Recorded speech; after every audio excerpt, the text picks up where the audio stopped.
नमस्कार, बहुत स्वागत है आप सभी का। आप देख रहे हैं स्पेशल रिपोर्ट। मैं हूं आपके साथ दीपिका सिंह। जैसे ही घड़ी की सुइयों में गुरुवार को शाम के 6 बजे 18वीं लोकसभा का प्रचार प्रसार खत्म हो गया। इस बार का चुनाव 7 चरणों में संपन्न हो रहा है।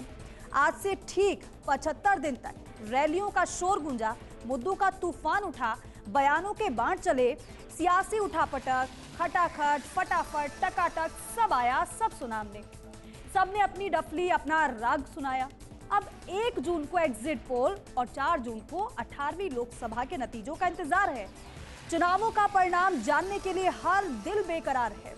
आखिरी चरण के चुनाव को लेकर सभी दलों के अपने अपने दावे हैं, लेकिन किसके दावों में कितना दम है वो 4 जून को ही साफ होगा। इस चरण की अगर बात करें, यानी 7वें चरण की बात करें, अंतिम चरण की बात करें, तो वाराणसी में भी चुनाव होगा। ये वही सीट है जहां से पीएम मोदी फिर से चुनाव लड़ रही हैं। तो वहीं पश्चिम बंगाल की बात करें तो पश्चिम बंगाल की डायमंड हार्बर सीट से अभिषेक बनर्जी, तो वहीं पाटलिपुत्र सीट से लालू प्रसाद यादव की बेटी मीसा भारती चुनाव लड़ रही है। अब ऐसे में आखिरी चरण की वोटिंग में किन राज्यों में कितनी सीटें हैं, 57 सीटों पर किसका पलड़ा किस दल के लिए बड़ी चुनौती है, देखिए हमारी इस खास पेशकश फाइनल राउंड में।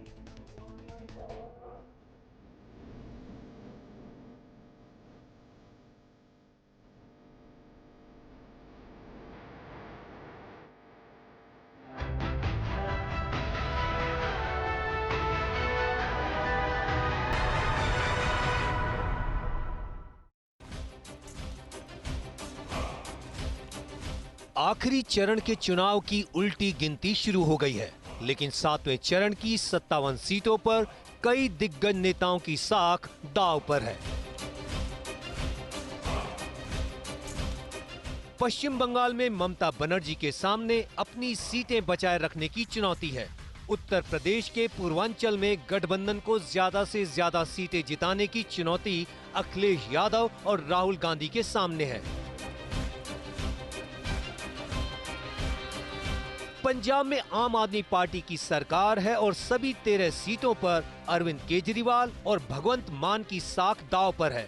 तो वहीं आखिरी चरण के चुनाव में बीजेपी के लिए 2019 जैसी जीत रिपीट करना टीम मोदी के लिए चुनौती है। 1 जून को कुल 57 सीटों पर वोटिंग होगी। 57 सीटों में बिहार की 8 सीटें, हिमाचल प्रदेश की 4 सीटें, झारखंड की 3 सीटें, ओडिशा की 6 सीटें, पंजाब की 13 सीटें, यूपी के पूर्वांचल की 13 सीटें, बंगाल की 9 और चंडीगढ़ की 1 सीट पर वोटिंग होगी। यूपी में पूर्वांचल की 13 सीटों पर वोटिंग होगी। 2019 में एनडीए ने 11 सीटें जीती थीं, जबकि समाजवादी पार्टी और बीएसपी गठबंधन के खाते में सिर्फ 2 सीटें गई थीं। वहीं बंगाल, पंजाब और ओडिशा में बीजेपी की राह आसान नहीं है। 7वें चरण में बंगाल की 9 सीटों पर वोटिंग होगी। 2019 में सभी 9 सीटों पर टीएमसी जीती थी। बीजेपी का खाता तक नहीं खुला था। ये सभी सीटें कोलकाता के आसपास की हैं, जो शहरी इलाका है। भले ही उत्तर भारत के राज्यों में बीजेपी को शहरों में ज्यादा वोट मिलते हैं, लेकिन बंगाल में कहानी उल्टी है। बीजेपी की ग्रामीण इलाके में अच्छी पैठ है। 2019 के आंकड़ों को देखें तो बिहार की जिन 8 सीटों पर मतदान होगा, सभी सीटें एनडीए की झोली में गई थीं। अब की बार क्या होगा, ये 4 जून को पता चलेगा। Bureau report, first India news. तो देखिए, चुनाव अंतिम पड़ाव पर है, 7वां चरण है और इसी 7वें चरण के साथ ही जो चुनाव है वो संपन्न हो जाएगा। लेकिन 7वें चरण में कई हॉट सीट हैं। इस चरण में मैदान में होंगे प्रधानमंत्री भी, एक पूर्व मुख्यमंत्री भी और 2 केंद्रीय मंत्री और 4 एक्टर भी। तो सबसे पहले बात करते हैं प्रधानमंत्री जिस सीट से चुनाव लड़ रहे हैं, वाराणसी की। तो देखिए, प्रधानमंत्री नरेंद्र मोदी चुनावी मैदान में एक बार फिर से, ये वो हॉट सीट है जो हम आपको बता रहे हैं, प्रधानमंत्री वाराणसी से। तो वहीं आरा से आरके सिंह केंद्रीय मंत्री हैं।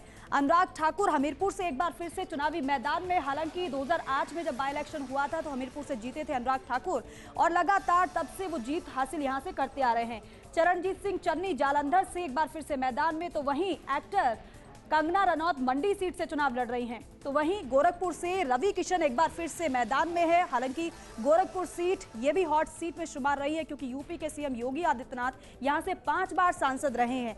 वहीं आप देखेंगे पवन सिंह काराकाट से, आपको याद होगा इन्हें आसनसोल से प्रत्याशी बनाया था भारतीय जनता पार्टी ने, लेकिन इन्होंने वहां से चुनाव लड़ने से मना कर दिया। उसके बाद इस सीट से प्रत्याशी को बीजेपी ने बदला और फिर एसएस आहलूवालिया को मैदान में उतारा गया। उसके बाद काराकाट से पवन सिंह चुनावी मैदान में है, लेकिन देखना यह होगा कि इनकी लोकप्रियता का फायदा इन्हें खुद को कितना मिलता है। आगे बढ़ेंगे और देखिए काजल निषाद की अगर बात करें तो वहीं काजल निषाद समाजवादी पार्टी की प्रत्याशी जो कि गोरखपुर से टक्कर देने को तैयार है रवि किशन को। तो ये वो हॉट सीट है जहां पर मुकाबला कांटे का होने जा रहा है। हालांकि वाराणसी की अगर बात करें तो यहां पर कोई मुकाबला नहीं, बल्कि पिछला जो रिकॉर्ड प्रधानमंत्री का रहा है उस रिकॉर्ड को तोड़ने का ही है, क्योंकि दोनों ही बारी जो जीत का मार्जिन था प्रधानमंत्री का 4 लाख, उसके बाद 6 लाख और इस बार का जो टारगेट रखा गया है वो 10 लाख का रखा गया है। तो ये वो बड़े चेहरे हैं 7वें चरण पर जो चुनाव लड़ रहे हैं और बेहद महत्वपूर्ण ये 7वां चरण है। वाराणसी की बात करें तो तीसरी बार चुनाव लड़ रहे हैं प्रधानमंत्री नरेंद्र मोदी।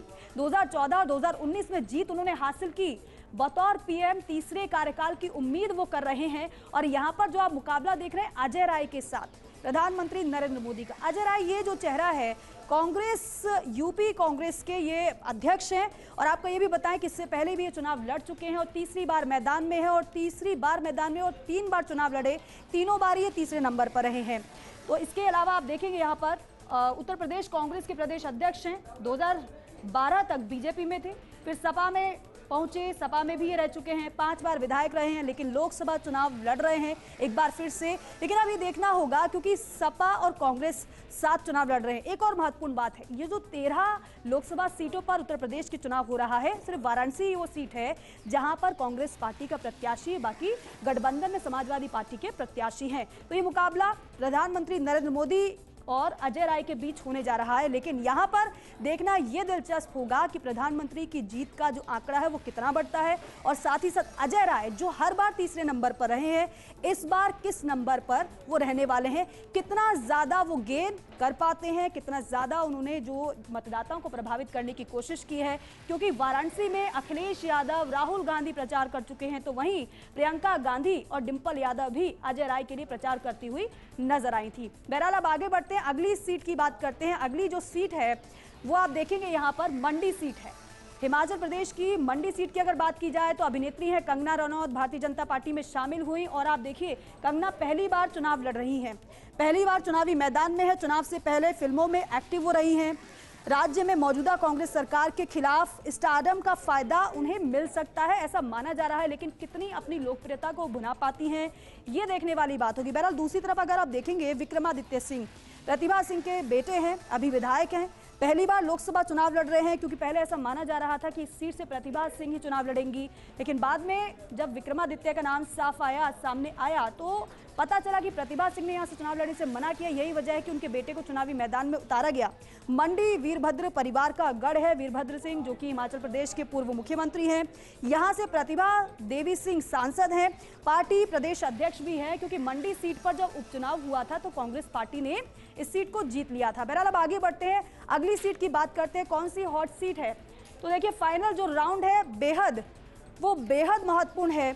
अब ऐसे में गाजीपुर सीट की अगर हम बात करें तो उत्तर प्रदेश की गाजीपुर सीट, पारसनाथ राय वर्सेस अफजाल अंसारी के बीच मुकाबला यहां पर दिखाई देने जा रहा है। और अगर दोनों की प्रत्याशी की बात करें तो कांटे का मुकाबला यहां पर दिखाई दे रहा है। राजनीतिक जीवन का पहला चुनाव लड़ रहे हैं और पारसनाथ, लेकिन राजनीति में 50 साल से वो एक्टिव हैं। कश्मीर के एलजी मनोज सिन्हा के करीबी वो माने जाते हैं और ऐसा भी माना जाता है कि मनोज सिन्हा अपने बेटे को यहां से टिकट दिलाना चाहते थे, लेकिन जब टिकट नहीं मिला बेटे को तो फिर पारसनाथ राय जो कि बेहद करीबी मनोज सिन्हा के, वो मैदान में उतारे गए। बात अब अफजाल अंसारी की कर लेते हैं। मुख्तार अंसारी का नाम आपको याद होगा, मुख्तार अंसारी के भाई हैं अफजाल अंसारी, गैंगस्टर मुख्तार अंसारी के भाई हैं। 11 बार चुनाव वो लड़ चुके हैं, 5 बार विधायक रहे हैं, 2 बार सांसद रहे हैं। मुख्तार की मौत के बाद सिंपैथी वोट उन्हें मिल सकते हैं, क्योंकि यही बात उनकी तरफ से जब पूछी जाती है, उनसे सवाल किया जाता है कि क्या आपके भाई की मौत का फ़ायदा आपको मिलेगा, क्या सिंपैथी आपको मिलेगी, तो वो कहते हैं कि वो एक अलग बात है, लेकिन दूसरा मेरा भी एक वोट बैंक है, मेरे भी अपने कार्यकर्ता हैं और मेरा भी अपना एक दम है और यही वजह है कि जीत का दावा वो कर रहे थे। अब अगली सीट का जिक्र करते हैं और देखिए अगली सीट कौन सी है वो हम देख लेते हैं जरा। गोरखपुर, उत्तर प्रदेश की गोरखपुर, ये इसलिए भी हॉट है क्योंकि यहाँ से योगी आदित्यनाथ उत्तर प्रदेश के मुख्यमंत्री वो 5 बार सांसद रहे हैं। इससे पहले उनके जो गुरु थे महंत अवैधनाथ, वो यहाँ से चुनाव लड़ते थे, लेकिन उनके ब्रह्मलीन होने के बाद योगी आदित्यनाथ यहाँ से चुनाव लड़े। लेकिन जब 2017 में योगी आदित्यनाथ मुख्यमंत्री बने तो उन्हें ये सीट छोड़नी पड़ी और फिर यहाँ से रवि किशन को उतारा गया। रवि किशन सीएम योगी का गढ़ है ये गोरखपुर। रवि किशन आपको पता ही है कि वो एक्टर भी हैं। स्टारडम के चलते 2019 में सपा उम्मीदवार रामभुआल निषाद को वो हरा चुके हैं। एक बार फिर से वो मैदान में हैं। काजल की बात करें तो काजल निषाद यहाँ से प्रत्याशी समाजवादी पार्टी की एक खास बात है, समाजवादी पार्टी ने ज्यादातर इस सीट से निषाद कैंडिडेट को ही उतारा है और इस बार भी निषाद कैंडिडेट है, लेकिन इस बार जो भोजपुरी एक्टर हैं काजल निषाद उनको मैदान में उतारा है। इंडी गठबंधन की ज्वाइंट कैंडिडेट ये हैं। इसके अलावा इनके लिए सपा कांग्रेस दोनों ने ही जमकर प्रचार किया है, लेकिन प्रचार का फायदा इनको कितना मिल पाता है ये आगे पता चलेगा। बहरहाल यहाँ पर टक्कर देने की कोशिश जरूर की है समाजवादी पार्टी और कांग्रेस पार्टी ने। आगे बढ़ते हैं, अब अगली सीट का जिक्र करते हैं और अगली सीट कौन सी है वो हम आपको बता देते हैं। हिमाचल प्रदेश की हमीरपुर की सीट है। अनुराग सिंह ठाकुर यहाँ से एक बार फिर से मैदान में है और यहाँ पर जो मुकाबला है वो सतपाल रायजादा और अनुराग सिंह ठाकुर के बीच में है। अनुराग सिंह ठाकुर केंद्रीय मंत्री हैं, पहली बार 2008 में अपने पिता के इस्तीफे के बाद इसी सीट से वो सांसद बने थे और 2009, 2014 और 2019 में इसी सीट से वो जीते भी हैं, कई बार जीत चुके हैं। यानी कि 9, 14 और 19 के बाद 24 में एक बार फिर से वो मैदान में हैं। लेकिन दूसरी तरफ सतपाल रायजादा की अगर बात करें तो यहाँ से सतपाल रायजादा जो हैं वो विधायक रह चुके हैं, दबंग नेता माने जाते हैं। राज्य में कांग्रेस सरकार का होना प्लस पॉइंट है इनके लिए, क्योंकि कांग्रेस सरकार हिमाचल प्रदेश में अपने कामों को गिना रही है, अपने विकास की बात कर रही है, तो दूसरी तरफ भारतीय जनता पार्टी के सामने इसके लिए एक मजबूत चेहरा है भारतीय जनता पार्टी के पास। हालांकि अगर इनकी बात करें सतपाल रायजादा की, तो ये आपको बताएं कि प्लस पॉइंट इनके पास यही है कि कांग्रेस हिमाचल प्रदेश में सरकार है, सीएम ने चुनाव प्रचार इनके लिए किया है, लेकिन सीएम की लोकप्रियता, उनके किए कार्य कितना ज्यादा इनको फायदा पहुंचाएंगे ये देखने वाली बात होगी। बहरहाल हम अगली सीट का जिक्र कर लेते हैं जल्दी से, क्योंकि ये भी हॉट सीट है जो हम ये आपको दिखा रहे हैं। डायमंड हार्बर, अभिषेक बनर्जी ममता बनर्जी के भतीजे हैं, पिछले साल ही पार्टी महासचिव बनाए गए हैं, बंगाल की राजनीति में बड़ा नाम है इनकी सीट। इस सीट को टीएमसी का गढ़ माना जाता है और टीएमसी के गढ़ में कैसे भारतीय जनता पार्टी सेंधमारी कर पाती है इस पर भी हर किसी की नजर, क्योंकि बीजेपी की तरफ से अभिजीत दास को उतारा गया है। आरएसएस एबीवीपी से जुड़े रहे हैं ये और साउथ 24 परगना की राजनीति का ये बड़ा नाम है। इनकी सीट को टीएमसी का गढ़ माना जाता है और इसलिए यहाँ पर ये कड़ा मुकाबला दिखाई दे रहा है। आरएसएस से काफी समय से जुड़े रहे हैं, साउथ 24 परगना की राजनीति का ये बड़ा चेहरा है। हालांकि 2009 और 2019 की बात करें तो यहाँ से ये चुनाव इन्होंने लड़ा था, लेकिन दोनों बार हार का सामना करना पड़ा था। एक बार फिर से मैदान में है, लेकिन क्या इस बार टीएमसी के गढ़ में क्या सेंधमारी कर पाते हैं या फिर एक बार फिर से टीएमसी इस सीट को जीत ले जाती है। बहरहाल और भी हॉट सीट है जिसका हम जिक्र करेंगे, लेकिन इस छोटे से ब्रेक के बाद।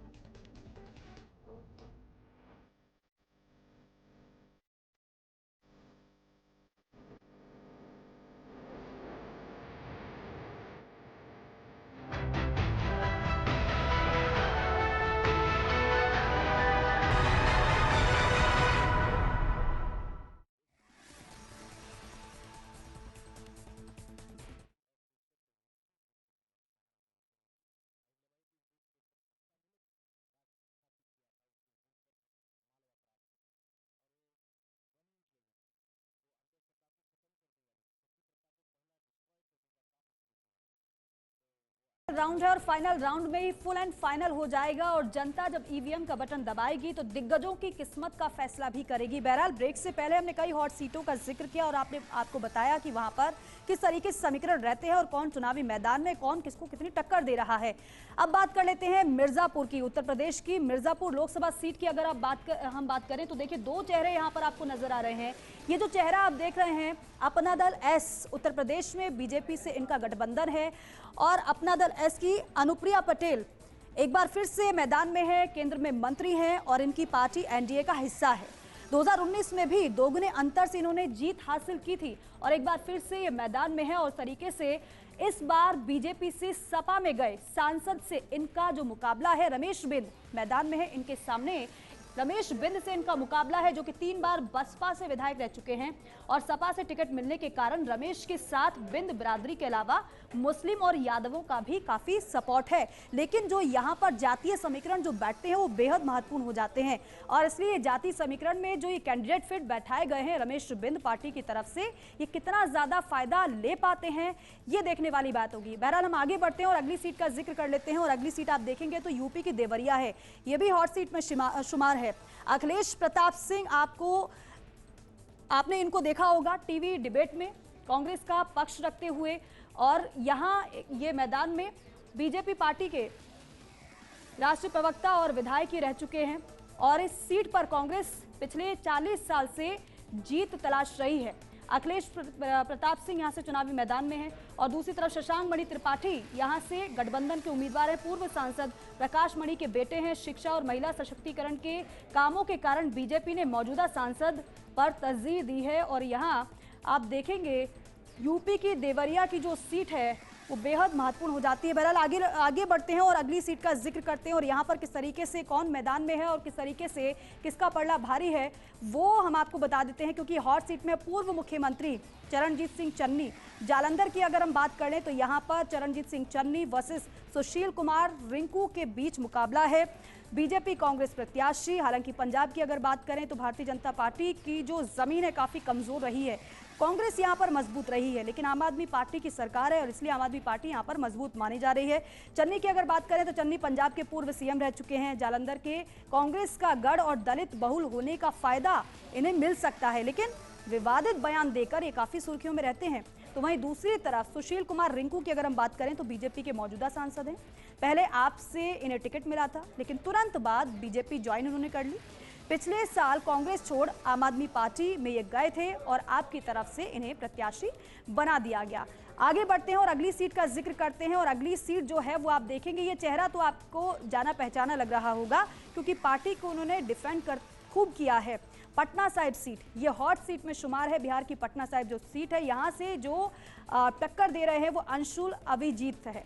बीजेपी और कांग्रेस के बीच मुकाबला है। पूर्व केंद्रीय मंत्री और मौजूदा सांसद हैं रविशंकर प्रसाद। बीजेपी ने लगातार ये सीट कायस्थ कैंडिडेट को दी है और इसके चलते जीत की संभावना इनकी ज्यादा लगती है और ये भी पूरे आत्मविश्वास से लबरेज नजर आए हैं। जब इनसे बात भी मीडिया ने की थी, उन्होंने कहा था कि मैं फिर से जीतने जा रहा हूं। अंशुल की बात करें, अंशुल अभिजीत मीरा के बेटे हैं। नाना बाबू जगजीवन राम कांग्रेस के बड़े नेता रहे हैं, राजनीति के नए खिलाड़ी कहे जा रहे हैं, लेकिन क्या ये रविशंकर प्रसाद को टक्कर दे पाएंगे ये वक्त बताएगा। बहरहाल ये जो हॉट सीट आपने देखी, इनके बीच में जो मुख्य मुकाबला है और किस तरीके से मुकाबला, कैसे जातिगत समीकरण बैठाए गए पार्टियों की तरफ से और अपनी अपनी रणनीति के तहत पार्टियों ने इनको मैदान में उतारा, लेकिन कौन किस तरीके से जीत हासिल करता है। क्योंकि सबसे बड़ी बात यह है, अगर उत्तर प्रदेश की बात करें तो 13 लोकसभा की जो सीट है उत्तर प्रदेश की, उसमें से 11 सीट पर भारतीय जनता पार्टी ने जीत हासिल की थी।